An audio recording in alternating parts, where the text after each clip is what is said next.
was he going to experience some level of shame from his own people, from the Romans, from the experience that he had, from the spitting on him, from the mocking him, right? Of course, there was shame as a part of this process, right? As a part of the process. But because he really, right? He really wanted and really desired that joy that was before him. He still went through with it all. He endured it. He overlooked it, right? Why? Because of the joy that was set before him. Jesus saw the joy that was set before him, right? And that joy that was set before him, that why that was before him, right, is what actually empowered him in order to be able to accomplish his mission and his goal. And so what I'm seeking to help us to understand and to realize here is that we have to have a definite aim. No matter what line of business we in, no matter what line of work, no matter what entrepreneurial endeavors we have going on, right? We have to have some aim, some joy that's before us, right?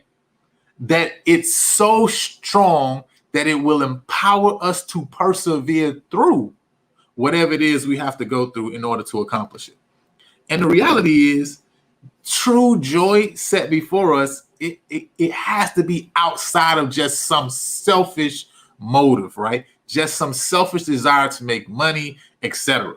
It has to be something else that we set before us, just like Christ set something else before him. And that thing that he set before him was not, right, something that was only specifically, it wasn't something selfish.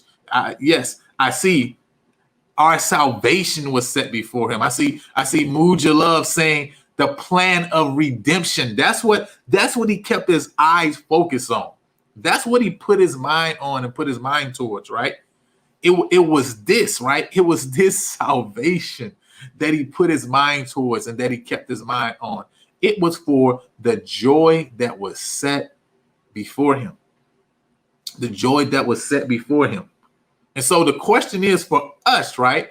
For us who are seeking to be tent makers in our own right, in our own worlds, in our own reality, the question is, what is the joy that is set before us, right?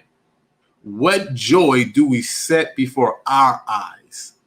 And again, that joy, like Christ, who had a why, right? That's what we're talking about, right? That's what we're looking at. That Jesus had a why, right? And we're going to be like Jesus. Then not only do we have to have some joy set before us, some why before our eyes that helps us to persevere, but in order for it to help us to persevere, we have to realize that it has to be something that rises above selfishness. It has to be something that rises above just self-aggrandizement, right? That rises above, right? That self-upliftment. That it has to be something greater than that. That joy has to be something bigger than that. Because Jesus' joy wasn't a selfish joy. It wasn't selfish, right? It was bigger than that. And so what is our joy? What is your why, right? What is your why? Share it with us. What is your why? What is the joy that is set before you that you are seeking to accomplish, right? And I see a question that says, are you saying when we have a business, we should put a plan in action? Definitely. The Lord definitely gives us many instructions throughout the scriptures, right? That says that we have to plan, right? And we have to have a plan in place. And we lay that plan before the Lord, and he is going to help us to accomplish it, right? And if there needs to be tweaks, he's going to help us to tweak it, because at the end of the day, God is the greatest business counselor in the universe, all right?